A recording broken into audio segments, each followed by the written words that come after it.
સુરતના ચકચારી બિલ્ડર તુષાર ગિલાણી આપઘાત કેસમાં પોલીસની તપાસમાં એક પછી એક ચોંકાવનારા ખુલાસા થઈ રહ્યા છે। મુખ્ય આરોપી પૂનમ ભદોડિયાના બેંક એકાઉન્ટની તપાસમાં લાખો રૂપિયાના શંકાસ્પદ વ્યવહારો મળી આવ્યા છે। તપાસ અધિકારી એસીપી જેડ.આર. દેસાઈના જણાવ્યા અનુસાર અત્યાર સુધીમાં તુષાર ગિલાણી પાસેથી 4 કરોડથી વધુની રકમ પડાવી લેવામાં આવી હોવાના પુરાવા પોલીસને મળ્યા છે। ગઈ તારીખ 12/2/2026 રોજ તન્વીબેને આપેલા અરજી અનુસંધાને ઉમરા પોલીસ ખાતે ગુનો નોંધાય। જે ગુનાના ભાગરૂપે પ્રાથમિક ઇન્વેસ્ટિગેશનમાં પૂનમબેન તરફથી જે આર્થિક વ્યવહારો અને જે આર્થિક ફાયદો લેવામાં આવેલો હતો તેની તપાસ આગળ કરેલ, જેમાં છેલ્લા 2 દિવસથી તેમની સ્કૂલની તપાસ ચાલી રહેલ હતી, જેમાં પૂનમબેન પોતે કોઈ ભાગીદારી ડીડ અમારી સમક્ષ રજૂ કરેલ નથી તથા તેમના બેન પ્રિયાબેનને પણ વારંવાર બોલાવવા છતાં તેઓ અમારી સમક્ષ હાજર થયેલ નથી। પરંતુ ગઈકાલે તેમણે કોર્ટમાં અરજી આપેલ છે, તેમાં મેન્શન કરેલ છે કે અમારી પાસે ભાગીદાર ડીડ છે, જે પોલીસ પાસે અત્યાર સુધી આવેલ નથી।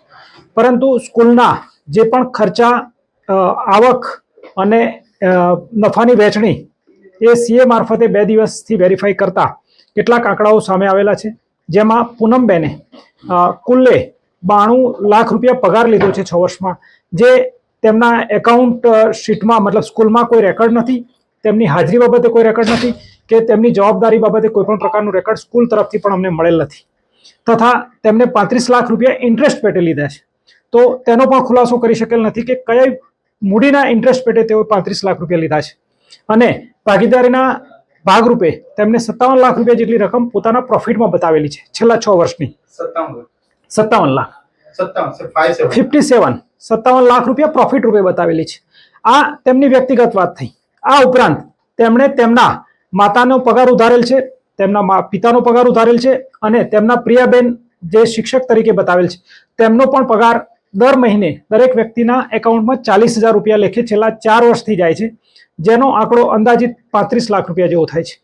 જે બાબતે પણ પ્રિયાબેન કે પૂનમબેન તરફથી કોઈ પણ પ્રકારનો ખુલાસો આપવામાં આવેલ નથી, પ્લસ તેમનું શૈક્ષણિક સંસ્થામાં શું રોલ હતો, તેમની શું જવાબદારી હતી કે તેમનું હાજરી રજિસ્ટર પણ ચેક કરતા આ પૈકી કોઈનું નામ મળી આવેલ નથી, જે બાબતે તેમના તરફથી કોઈ સ્પષ્ટતા થયેલ નથી અને બાકીના વ્યવહારો બાબતે આર્થિક રીતે જે પણ થયેલા છે તેની તપાસ ચાલુ છે અને પૂનમબેન અત્યારે હાલ જ્યુડિશિયલ કસ્ટડીમાં છે। પ્રિયાબેનને છેલ્લા 3 દિવસથી બોલાવવા છતાં પણ પોલીસ રૂબરૂ આવતા નથી, જેથી આગળ તે શું કહેવા માંગે છે કે શું કરવા માંગે છે તે એમના નિવેદન પરથી વધારે સ્પષ્ટ થશે। પ્રિયાબેન આવતા નથી, પોલીસ શું કાર્યવાહી કરશે? તેમને 3 સમન્સ આપી ચૂક્યા છે, ત્યારબાદ તેમના મોબાઈલ સીડીઆર લોકેશનથી ટ્રેસ કરીને તેમને રૂબરૂ બોલાવવામાં આવશે। સર, આજે ડીડ એની પાસે તમામ પુરાવા છે, પોલીસને નથી આપતી પણ કોર્ટમાં જઈને રજૂ કરવા તૈયાર છે, આનું કારણ શું લાગે? જી, કોર્ટમાં એમણે માત્ર ડીડની રજૂઆત કરેલ છે, ભૌતિક પુરાવો તો કોર્ટમાં પણ આપી શક્યા નથી અને એ તો પૂનમબેન કે પ્રિયાબેન જ કહી શકે કે પોલીસને કેમ નથી આપતા। સર, આ સ્કૂલ કોણ સંચાલક કોણ છે ઓન પેપર? ઓન પેપર સંચાલક એમનું કોઈ જ મેમોરેન્ડમ નથી, માત્ર પાર્ટનરશિપ છે। કોઈ પણ વ્યક્તિની કોઈ પણ પ્રકારની જવાબદારી બાબતે ક્યાંય ઉલ્લેખ નથી કે કોઈ પણ વ્યક્તિ ના આર્થિક વ્યવહારો બાબતે માત્ર ડિમ્પલબેન કરીને જે એડમિન છે તમામ સંચાલન એ કરે છે અને એમનો પણ કોઈ જગ્યાએ ઉલ્લેખ નથી કે એમનો રોલ શું છે અને એમનો પગાર શું છે। એક્ચ્યુઅલ સ્કૂલ કોના નામે છે? પ્રી પ્રાઇમરી સ્કૂલ છે, જેમાં સત્તાવાર રીતે કોઈનું ઓફિશિયલ રજિસ્ટ્રેશન થયેલું નથી અને એમાં પરમિશન પણ લેવાની નથી, પણ છેલ્લા વર્ષમાં ગયા વર્ષમાં ડીઈઓ સાહેબ સાથે વાતચીત દરમિયાન છેલ્લા વર્ષથી મંજૂરી ફરજિયાત થઈ છે, જેથી હવે કદાચ તેઓ કોઈ પ્રોપર નામથી પરમિશન લેશે। સર, નફાની વહેંચણી કઈ રીતે થતી હતી? નફાની વહેંચણી 50% થતી હતી। સાહેબ, એવું કહેવાતું હતું કે છેલ્લો કોલ આપઘાત કરતા પહેલા છેલ્લો કોલ પૂનમબેને કર્યો હતો, પરંતુ કોર્ટમાં એને એવો પુરાવો રજૂ કર્યો છે કે તુષારભાઈ એમને પૂનમબેને ફોન કરીને બધું જણાવતા હતા, વાતચીત થતી હતી, 63 સેકન્ડ સુધી વાત ન કરી। છેલ્લા કોલ બાબતે હું સ્પષ્ટતા કરી દઉં કે તુષારભાઈ અને આ પૂનમબેન વોટ્સઅપ કોલ કરતા હતા, જેથી સીડીઆરમાં એમનો કોલ આવેલ નથી। વોટ્સઅપ કોલ માટે આઈપીડીઆરની જરૂરિયાત હોય છે, જે આપણે માગેલા છે હજુ સુધી આવેલા નથી અને તુષારભાઈ અને પૂનમબેન એકબીજાને વાત કરતા હતા જ, 2 વે કોમ્યુનિકેશન હતું, જેથી કોઈ એક વ્યક્તિ કરતો હતો કે 2 વ્યક્તિ કરતા હતા એવું નથી, બંને અરસપરસ કરતા જ હતા અને એ આઈપીડીઆર આવ્યા પછી ખ્યાલ આવશે। પૂનમબેને એની ફરિયાદમાં કે અરજીમાં જણાવ્યું કે છેલ્લા પૂનમબેન મારા પિતાને કોલ કરીને હેરાન કર્યા છે। એવું કઈ તથ્ય એવું એમણે જણાવેલ છે, પણ એમના મોબાઈલમાં એવી કોઈ સ્ક્રીનશોટ નથી મળેલા કોલ બાબતે કે આઈપીડીઆર એમના પણ મગાવેલા છે, જે હજુ સુધી આવેલા નથી. સર આજે પૂનમબેન છે એમને પણ અરજી કરી છે, એની તપાસ ક્યાં સુધી પહોંચી અને એમાં કેટલા લોકોના નિવેદન લેવાયા?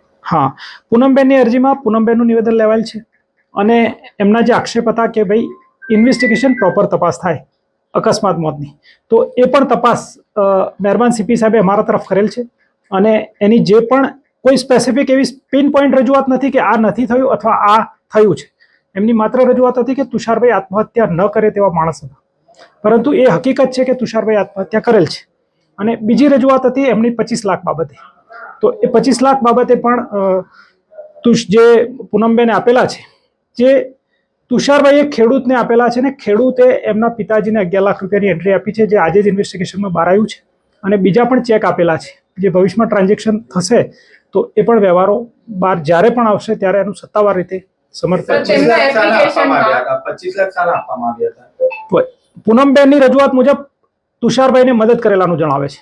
સર આજે એપ્લિકેશન છે એમાં મર્ડરની આશંકા તેઓએ વ્યક્ત કરી છે, જી. તો તુષારભાઈની દીકરીનું નિવેદન લેવામાં આવશે, કઈ રીતે તપાસ થશે? તુષારભાઈની દીકરીનું નિવેદન લીધું છે, ફરી લેવામાં આવશે, પરંતુ એફએસએલ, મેડિકલ, કોર્ટ, મતલબ જે એના સહયોગિક પુરાવાઓ જોતા તુષારભાઈએ નું મર્ડર તો નથી જ, એ ચોક્કસ વાત છે. સાહેબ પેલું બીજી વાત એ છે કે તુષારભાઈ અને એની પુત્રી વચ્ચે જે તન્વી જેને ફરિયાદ આપી છે, બંને વચ્ચે પણ ઝઘડો થયો હતો અને એના સ્ક્રીનશોટ પણ જે આપ્યા છે, જે રજૂ કર્યા છે. બિલકુલ, તુષારભાઈ અને એમની દીકરી વચ્ચે લગ્નને લઈને ઘણી બધી વાતચીત થયેલી છે અને મેસેજ પણ કરેલા છે. તો બાપ દીકરી પાસે પૈસા માગે એમાં કોઈ ગુનાહિત કે કોઈ બ્લેકમેલિંગ ન હોય. એટલે કોઈ ઝઘડો હોય ને એનું ડિમાન્ડ કરે એ સોશિયલ આપણી સામાજિક વ્યવસ્થા મુજબ દીકરી બાપ પાસે ગમે તે પૈસા માગી શકે, ગમે તે ઝઘડો કરી શકે, કારણ કે એના લગ્ન હતા. ગિલાની તરીકે ઉલ્લેખ કરેલો છે. એ અર્થઘટન નામદાર કોર્ટ કરશે.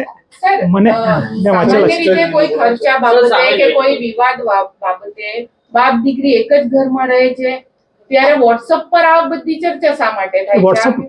વોટ્સઅપ મેસેજ જૂનો છે, આપ જરા એકવાર ચેક કરી લેજો. એ અમેરિકાથી ત્યારનો છે.